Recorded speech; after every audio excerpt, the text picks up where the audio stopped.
morning, Judge, or afternoon, Judge. Good afternoon. We're here on the Balle matter. Balle or Ball?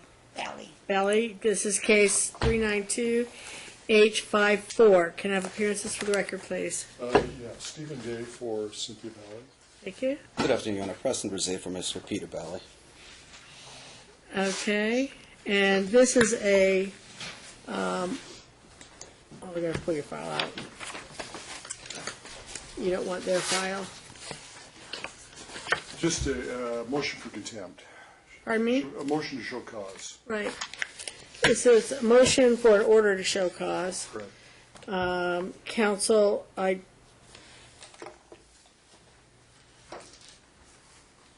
Oh.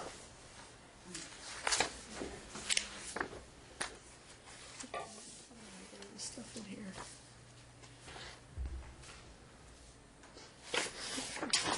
Okay.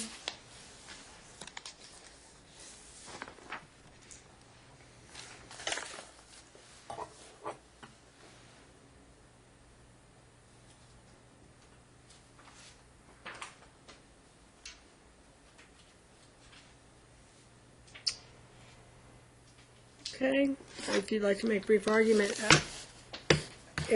I don't make the decision on whether or not you're in contempt.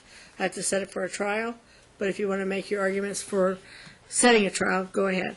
Well, Judge, actually, we're just looking for some kind of a remedy to collect. We've got alimony that is significantly in arrears. We have child support that's in arrears. And we have a prior court order. Have you been to the child support court? Yep. I don't see a case here, so I don't see a child support case. Go ahead. Well, I guess the request, Judge, is that we take the alimony that's in arrears, the child support that's in arrears, and have it reduced to judgment so we can collect on it. But see, they're saying that's not the right amount. Yeah, but per the order last year, they were to provide proof of what the correct amount is. We've received nothing Okay. on that. And how much time do they need? I don't know. We also have, Judge, there was a request for VIN, for an order requiring the defendant to produce VIN numbers, or he would be held in contempt. And the way to cure the defense, or the option to cure the contempt, was to pay $20,000 or 14 days in jail and $2,500 sanctions. Okay. Counsel. Judge, this has been a long case. What order are you guys relying on? A review from September 26th? Did you guys get that order into me? What's that? We never signed it, so it was going to cancel. Well, Judge, there was an order. There was a hearing in September of last year. Right. I have an order from that hearing. Do I? Correct. You. So I can't hold anybody in contempt for an order I don't have. Whoa.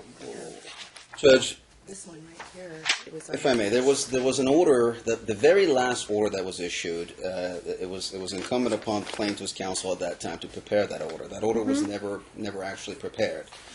And because of that, Your Honor actually struck everything and reverted everything back to the order prior to that. But I don't Right. think we need to really get into that at this juncture.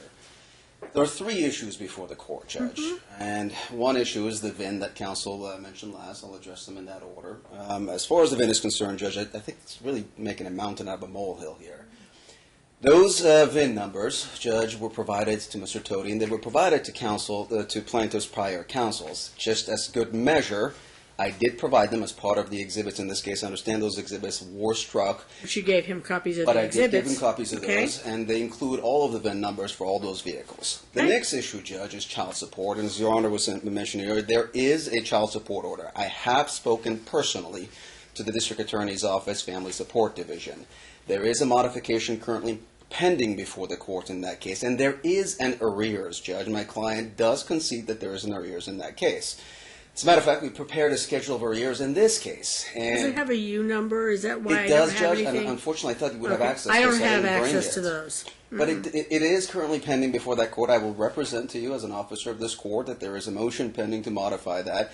I did prepare a schedule of arrears, and regardless in this case, that was part of the exhibits. And And even as good measure, we pointed out to them that their figures were wrong, that my client actually owed more than that. So that's been disclosed, right? And again, I would ask you to defer that to the Family Support Division. So I'm clear because she's talking while you're talking. You have admitted to owing her more on child support than she alleges? And that's in the brief. Okay. But I would ask that the court defer that to the Okay. Child Support Division, the Family Support Division, currently pending before them, Judge.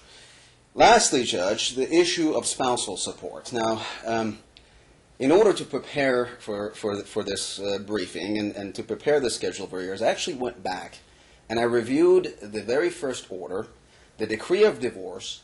I briefed every single minute that was, every single minute from any of the hearings in this case, and every single order that was written in this case. And I prepared a schedule of arrears. I have a copy for Your Honor if you'd like to take a look at it. Now, he has failed to make the last couple of payments. I'm aware of that. But if you look in the aggregate, Judge, he's actually paid more than he was ordered to pay. If you look at the schedule of arrears, and I can approach with a copy of it if you'd like, Judge. Copy to counsel? Counsel does have a copy, and I will provide another copy, courtesy copy right now. Counsel. Can I approach, Judge? Mm-hmm.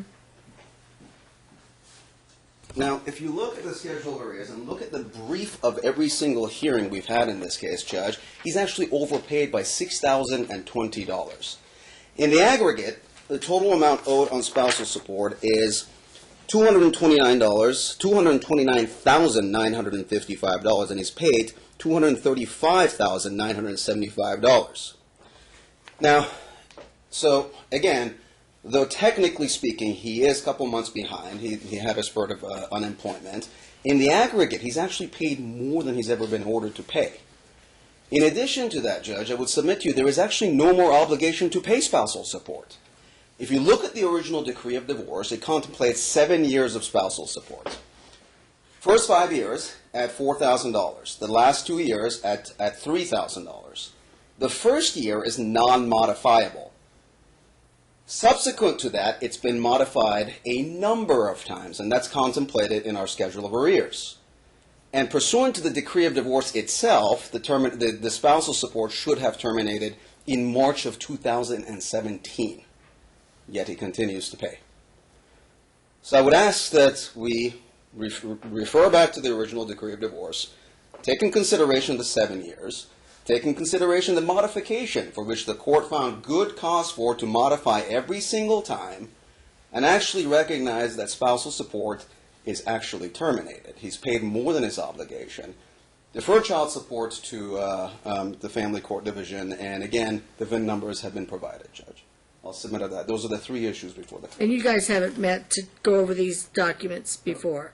No, Judge, we've just I exchanged saw you briefs. just Judge? shake hands like you just met each other. Yes, sir? Yeah, Judge, I mean, we're talking about a year and a month after they were ordered to produce copies of the VINs. If they provided previous plaintiffs... But you have them now, right? I don't know. I'm assuming... Did you see honestly, the exhibits? Judge, the exhibits that were attached to the motion, you struck everything, so honestly... Of course I didn't did. look at it. He didn't send you a personal copy? I have a personal copy With the exhibits? of the exhibits. Just because I strike them means I don't look at them. That's all it means. You still have an obligation to talk to each other. You still have an obligation to tender your exhibits to each other. I strike them from my record because I don't want the Supreme Court to assume I've read them and then think I've made some sort of a big blunder because they weren't appropriately argued in court. Okay, Judge, then let's do this. Can we continue this hearing? He and I can speak. I'll go through his schedule of payments, and then we'll brief it, and we'll give us 30 days, and we'll reappear. I think that's an excellent idea. However, on the child support issue, they've acknowledged that they're delinquent on child support. I just want to reduce to a judgment so we can collect on it. But you're going through the child support division. They were already doing that. Well, yeah. They can already garnish or do whatever they need to do to the extent of the law. But they aren't, Judge. Okay, well, there's a modification motion. I guess you can make that argument at the modification motion. Right, but You can ask to have it reduced to judgment if you like at that point in time. Your client signed up for child support enforcement. I'm going to guess because I wasn't there at the time. And child support enforcement has been taking the money in and giving the money back and forth or whatever child enforcement does. There's no R case at this point in time. R means that there's some radical deviations, or it had to come in front of me for some reason. It hasn't come in front of me before. So if your client wants to stop using their free services, basically, and start dealing with it on her own, she can ask to have it reduced to judgment, and they can wash their hands of it, or there needs to be an R case that I have control over. Because I don't have any materials at all on the U case. Right. That's a in-state custody service that they do. And I don't understand I really don't understand the U case, but I know they have them.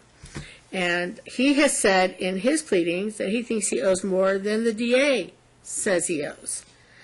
So you guys chat. When's your hearing for modification on the U case? Do you know the date of the hearing? I just found out about that, and the reason he's asking for a modification is I would like his attorney to say why he's asking. That'll be up to, just when? When is it going to be? I don't know, because You know they know when? we were seeing you. I You're a was higher contacted by court. the district attorney's office because they assumed that I naturally represent him in the other case. I don't. I actually served as a judge pro temp in that court, so I'm prevented You can't, from yeah, representing clients right. in that court. Okay. But I can represent you that there is a hearing pending for modification of child support in that court. I just can't represent you. I just don't want to have a return here before you've had that hearing. Was the hearing continued because of this hearing? No, the district attorney's office said this. Because family court is a higher court, they're going to let this court. I've talked to the district attorney's office, and I already have an order that from August that Potter put out directly from him. There's an order already out there that he still didn't comply with.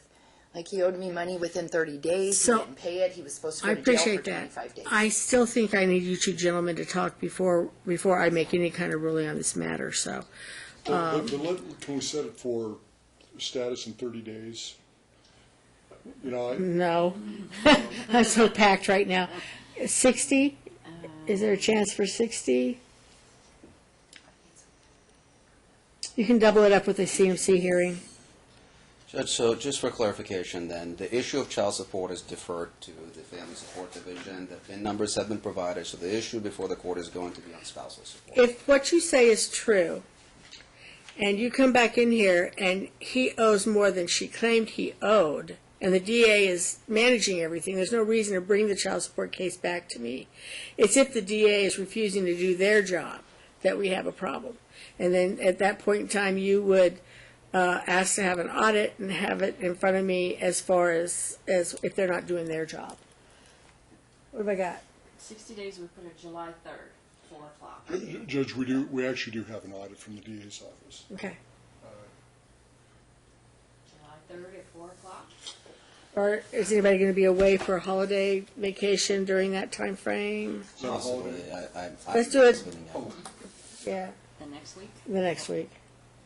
You can double it with the CMC, because CMCs don't really take that long. Okay, July 10th at 3:30. Judge, can I ask for just, this case has been in front of this court so many times, I'd like to just be able to resolve this once and for all. So just for clarification, as far as the issue of spousal support is concerned, what are we coming back for? I'm exchanging the scheduled arrears with counsel, and would Your Honor at that time make a determination as to whether or not it's been terminated or satisfied? I think the two of you should be able to make that clear argument. I'm looking right at the decree right now, and it says alimony shall be ordered for a period of 5 years in the sum of $4,000 a year, so that's a figure. And you have canceled checks or something to show payments or whatever you've got. And then, that's non-modifiable. And then from, The first year of that hold on, 4,000. after alimony for a period of 5 years, alimony should be set at $3,000 per month for 2 more years.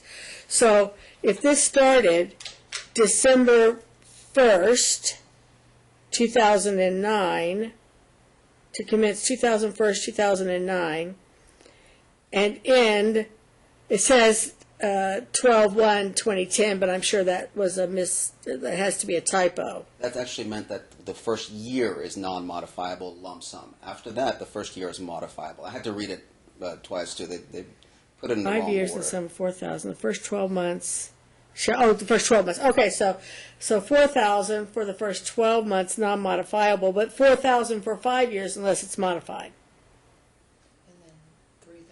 And then 3,000 for the last. So we're clearly out of we're either we've paid it or we haven't, because this isn't permanent alimony. This is alimony only for 7 years. He didn't pay 1 year altogether. Well, if he hasn't paid all the money that you're Right.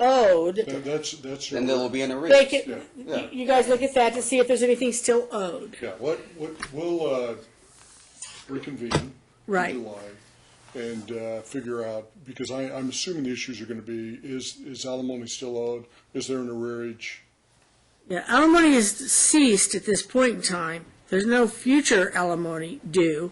There might be some Is he alimony. paying arrearages? Is that what he's There paying? might He's be not paying anything. Ma'am, hold on. He owes you for 7 years' Yeah. worth of alimony. If he has paid 7 years' worth at 4,000 and whatever it is along the way, then he's done.